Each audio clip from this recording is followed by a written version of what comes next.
राजर्षी छत्रपती शाहू मिलच्या जागेवर केवळ सिमेंट कॉन्क्रीटचं स्मारक नको, तर कापड निर्मिती करणारी शाहू मिल पुन्हा सुरू व्हावी आणि बेरोजगारांच्या हाताला काम मिळावं, अशी मागणी सर्वपक्षीय पुनर्जीवन समितीनं केली आहे। त्यासाठी खासदार शाहू महाराजांच्या अध्यक्षतेखाली पालकमंत्र्यांसमवेत जिल्हाधिकारी कार्यालयात बैठक घेण्याचा निर्णय झाला। 27 एकर जागेत शासनानं मिलचीच उभारणी करावी, त्यासाठी शासनावर दबाव आणणं गरजेचं आहे, असा सूर या बैठकीत उमटला। शाहू मिलच्या जागेवर राजर्षींचं स्मारक उभारण्यासाठी पालकमंत्र्यांच्या अध्यक्षतेखाली समिती गठन करण्यात आली आहे। पुढील 6 महिन्यात आराखडा आणि अंदाजपत्रक शासनाला सादर करण्याचे आदेश नगरविकास विभागानं दिले आहेत। या पार्श्वभूमीवर सर्वपक्षीय शाहू मिल पुनर्जीवन समितीची बैठक खासदार शाहू महाराज यांच्या अध्यक्षतेखाली आज घेण्यात आली।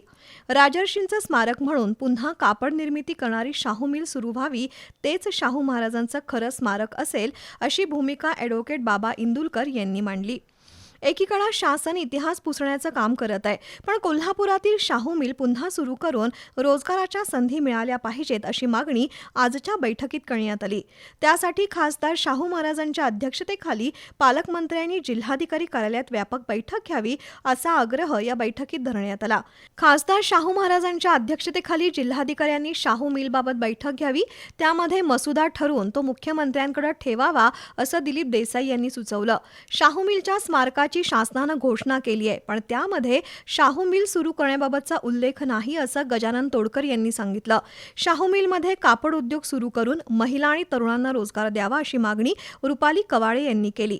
यावेळी विशाल देवकुळे, सुभाष देसाई, राजू जाधव, अनिल कदम यांनीही सूचना केल्या। सर्वांची मतं ऐकून घेतल्यानंतर खासदार शाहू महाराजांनी पालकमंत्र्यांशी चर्चा करून व्यापक बैठक घेण्याचं आश्वासन दिलं।